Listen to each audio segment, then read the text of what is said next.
Ei, gente, boa tarde. Agradecer o convite da Ivna. Dizer que vocês, com certeza, não voltarão as mesmas para casa. Isso aqui é perigoso. Então, realmente, eu estava aí o ano passado, né, Rose? Bem do lado da Rose. E, para mostrar para vocês, a Daisy ali era uma Daisy muito alegre, muito viva, que aos 27 anos convenceu o marido, que também estava com uma gravata borboleta, nessa festa que foi feita temática. E a gente, meu avô, todo mundo entrou na festa aí com a gente, meus pais, minha irmã, revivendo esse mundo de criança. A festa foi toda feita de borboletas e jardim, e eu de borboleta, inclusive.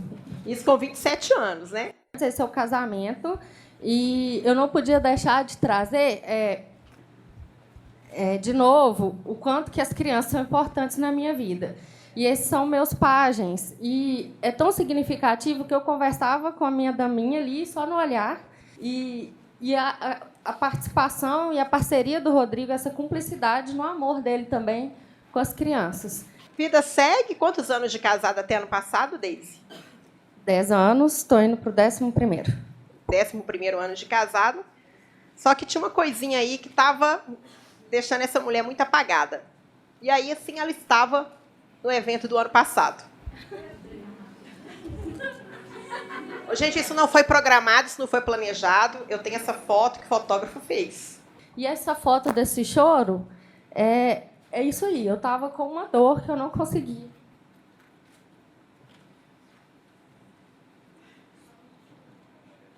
Eu não conseguia descrever.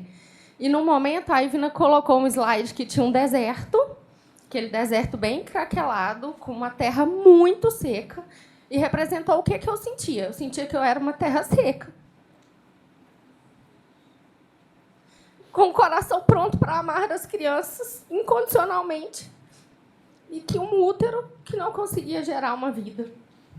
E que eu não conseguia nem descobrir por quê. Porque eu fazia os exames, procurava saber e não dava nada. O marido fazia os exames, procurava saber e não dava nada. E, para mim, a adoção já era uma realidade que iria acontecer. Então, eu falei, se Deus não está mandando por vias naturais, eu não vou brigar com a natureza, eu não vou brigar com a vontade de Deus, e eu vou seguir o caminho da maternidade através da gestação do coração.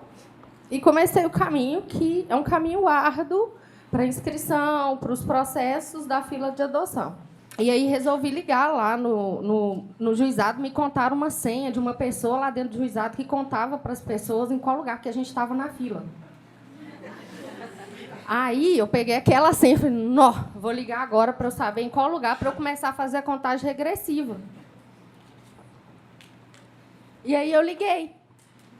E aí a mulher falou assim, não, você não está na fila.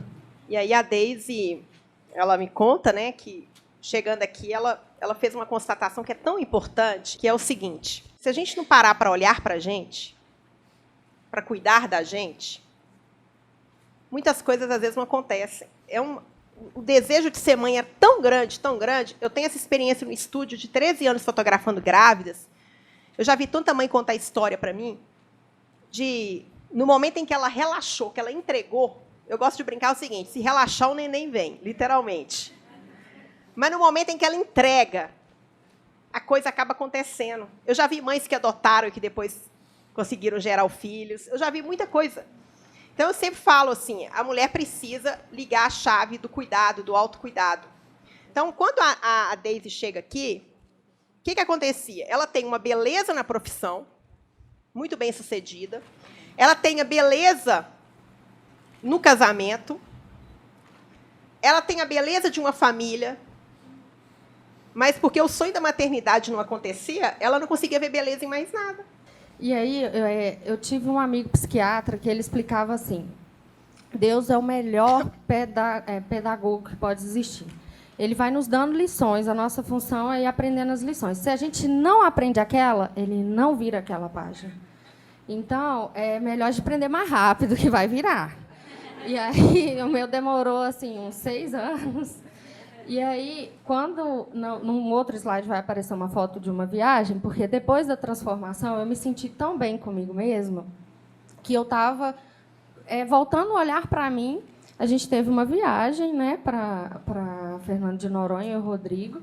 E lá o casamento quase acabou no meio disso tudo, porque aí começa a questionar, né? A gente começa a questionar se não é por causa daquela união que não é frutífera, se é você que é estéril. E a gente quase terminou lá, né? E eu voltei por isso, e a Ivna me deu essa imagem como se fosse Nossa Senhora derramando as graças nas duas talhas, né? Minha e do Rodrigo. E aí a gente voltando de lá, e qual foi a lição? Eu voltei. E, de lá, depois de tudo que eu e o Rodrigo passamos, depois do quase terminar, a gente passou a acordar às 5 horas da manhã, fazer o mindfulness, ir para a praia e passar a fazer meditação na praia e estar junto. E aí, a lição era a seguinte, simples. Tá bom, Deus, tá bom.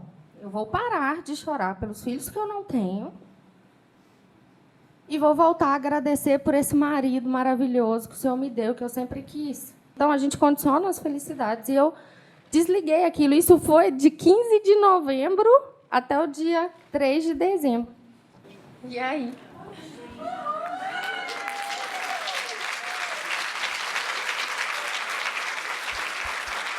E a Lília é essa. Conta qual é a sua deficiência, Lília, como que funciona. Eu tenho osteogênese imperfeita, popularmente conhecida como ossos de vidro, que é uma deficiência na produção de colágeno. Na verdade, a gente tem uma fragilidade gigantesca nos ossos. Ela tem 11 níveis, eu fico no 3º, e é tão grande que a pessoa pode quebrar com um espirro. Ela tem uma frase igual da Pamela. Tipo aquela da bonita que eu falei. Ela tem uma que é assim. Não sei se é assim, mas é assim. Não sei se é, mas é. É literalmente, ipsis liter, né? Ela fala assim... eu perguntei para ela o que ela faz, o que ela não faz. E ela respondeu para mim assim: eu nunca aceitei nenhuma sentença sobre a minha vida. Certa vez eu estava numa psicóloga e eu percebi que ela estava querendo me preparar para as coisas que eu não vou fazer, que eu não vou dar conta de fazer. E eu larguei a terapia. Sim. Graças a Deus, né? Sim. Larguei e comecei com uma outra. Com outra, né? Foi bem diferente. E aí foi a infância até os 10 anos sem andar. Com muitas fraturas. Eu andava arrastando no chão. Nós tínhamos uma infância, eu tive, né, uma infância muito restrita financeiramente. A gente não tinha carro, morava longe do ponto de ônibus, era tudo muito difícil. Muitas vezes eu ia para o hospital de ônibus. Era muito comum quebrar, na verdade, tirar o gesso de manhã e voltar à noite para colocar o gesso novamente. E às vezes na mesma perna, às vezes nas duas pernas, às vezes até aqui em cima. E eles colocam, né, um cabo de vassoura no meio para ficar as partes, né, descobertas. E era bem difícil. Era muito triste você querer brincar e não poder. Ou tinha uma viagem marcada e você caiu um dia antes. E aí não poderia ir mais. Mas a gente foi vivendo. Por causa de muitas fraturas na perna esquerda, desenvolveu então uma diferença de membro de 20 centímetros. Mas eu sempre fui uma garota que sonhava e planejava. Isso é um lema da minha vida. Eu tenho dias muito difíceis, mas eu sempre acredito que alguma coisa pode ser diferente. Então, desde pequena, eu sempre anotava as coisas que eu queria fazer. Como a gente não tinha dinheiro, colocar aparelho no dente era um objetivo. Aprender a nadar era um objetivo. Então, quando eu fiz 18 anos, eu falei, eu vou fazer natação. E aí eu lembro que no processo de aprender a nadar, quando chegou no nado peito, como eu tenho a perna menor, o equilíbrio era, né, não acontecia. Então, fazer aquele nado não era muito fácil. E um professor chegou e falou assim, você não vai aprender a nadar esse nado. Ai, mas aquilo foi muito difícil ouvir o professor falar aquilo. Eu me lembro, foi num dia bem cinzento, eu voltei para casa, eu chorava, assim, desesperadamente, porque a natação era algo que era muito importante. E eu, né, pedi a Deus, voltei e consegui aprender. Eu nunca tive problemas em ter a deficiência. Se me perguntarem assim, quando é que você fica triste porque você tem essa deficiência? Eu fico triste quando eu sinto dor. O ano passado eu tive uma pequena fratura assim, ao calçar a prótese E nesses momentos eu fico triste, porque eu revivo o que eu vivi na minha infância. Mas tirando isso, quando você me encontrar por aí, se eu tiver cabisbaixo, alguma coisa, eu não tenho tristeza por ter a deficiência. Eu já tive muito e já chorei muito por outras questões que eu não aceitava em mim. E que, graças a Deus, e busca de profissionais, né, e pessoas, as coisas estão mudando. E que é que eu falei, que o book veio como um presente. Uma coisa eu esqueci de contar, como eu disse, foi uma construção. A osteogênese, na adolescência, ela se estabiliza. Então, hoje, eu não quebro mais. Da mesma forma. E a Débora? Eu olho pra Débora, vai dar tudo certo. Já deu, Débora, né? E ano passado, aqui, eu estava sentada aqui nessa cadeira. Eu chorei que nem criança, porque a Ivna fez um trabalho com a mãe. E uma das coisas que eu mais sofria na vida é porque eu não me sentia amada pela minha mãe. E a Ivna fez um trabalho aqui, ela tocou uma música 1 milhão de vezes, você lembra? Eu chorei que nem criança pequenininha, mandei uma mensagem, minha mãe já estava nos Estados Unidos, mandei uma mensagem para minha mãe e falei, mãe, obrigada, 1 milhão de vezes. Porque eu só estou aqui hoje e sou o que eu sou graças a você. Até com a sua visão de formação. Ela não sai da pose. Como é que é isso? Me ensina. Ela... É treino. Isso aqui, ó, mão na cintura.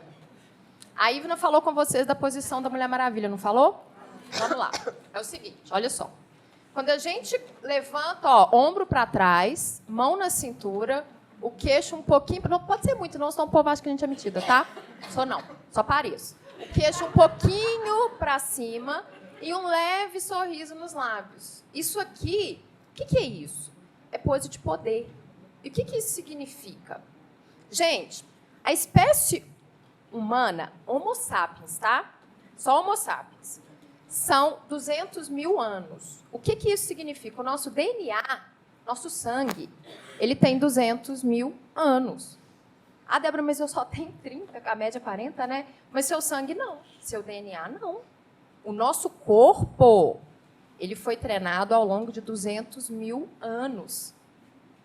E era lei do mais forte. Era poder. Nós, mulheres, hoje, sofremos as consequências disso até hoje. A gente vive num mundo machista. Quem acha que o mundo não é machista ainda não acordou para a vida. O mundo é machista e é muito machista. E, por conta disso, eu brinco que eu sou presidente do fã-clube das feministas. E eu fico muito triste porque, muitas vezes, eu vejo as mulheres falando eu sou contra o feminismo. Você só tem o direito de falar que você é contra o feminismo devido ao feminismo. Porque até pouquíssimo tempo atrás, a mulher não tinha direito nem de falar, quanto mais ter opinião própria. Era assim, senhor. O nosso Código Civil, até pouquíssimo tempo, até 2002, quem mandava na mulher era o marido. Hello! Então, por que eu falo da posição? Saiu um estudo, virou até um TED Talk de uma moça que eu gosto muito dela, um estudo, salvo engano, feito por Harvard, comprovando cientificamente. Porque a gente tem mania de achar assim, quando eu estiver magra, eu vou me vestir bem. Quando eu estiver bonita, eu vou arrumar meu cabelo, eu vou me maquiar. E o nosso cérebro trabalha o contrário. O nosso corpo, a nossa fisiologia muda o nosso cérebro, e não o contrário. Eu queria que você me respondesse uma pergunta que é o seguinte. Deixa eu sentar, né, gente? Vamos lá. Vamos lá. Você ouviu aqui 2 histórias. Sim. Né? Bem pontuais. E o tema desse bate-papo, eu nem falei qual é o tema. O tema é o seguinte. Quando eu fui luz e quando eu me permiti brilhar. Tem um momento na vida da gente que a gente vira uma chave, né? Sim. Que a gente fala assim, não, isso tem que mudar em algum momento. Talvez o momento dela foi quando ela ouviu alguma sentença e ela falou, eu não vou aceitar. A Daisy agora, numa história mais recente, quando ela percebe, eu vou entregar mesmo. Então, ela decidiu, né, ela se permitiu brilhar e ela decidiu ser luz. Aí eu pergunto, na sua formação aí de programação neurolinguística, por que algumas pessoas conseguem virar a chave com mais, não é a palavra facilidade, mas por que para algumas pessoas é tão complicado isso? O que diferencia? Que mecanismos são esses que algumas coisas, para algumas pessoas, é tão difícil né? Você dá um passo de formiguinha, é tão complicado, enquanto outros conseguem dar passos tão largos. Né? Tem alguns mecanismos assim mais científicos que podem ajudar, que pode ajudar mulheres assim nesse sentido? Ô, gente, alguém aqui acha que viver é fácil? Levanta a mão, por favor. Não. A vida não é fácil. Foi falado aqui nesse palco hoje.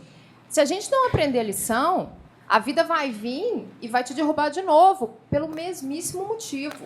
O que eu acho que é o diferencial, a gente precisa entender o nosso cérebro. Vamos voltar lá. 200 mil anos de evolução da espécie. O nosso cérebro foi treinado não para ser feliz, mas para achar problema, para identificar problema, para identificar risco e focar no quê? No que está ruim, no problema, no sofrimento. A virada da chavinha, Ivna, foi até uma coisa que ela colocou aqui muito bem, que é a gratidão. Gente, gratidão. Quantas vezes por dia vocês param para agradecer a Deus e a vida todas as bênçãos que vocês têm? Mas para reclamar, é uma vez a cada 5 minutos. E o que acontece no nosso cérebro quando a gente sente gratidão? Junto com gratidão, não cabe raiva. Nós temos uma tendência a focar no negativo. E deixa eu contar uma coisa para vocês que talvez vocês não saibam. Nós somos o que a gente foca. Lutando contra a minha natureza, lutando contra mim. Porque a luta na vida é a gente contra a gente mesmo.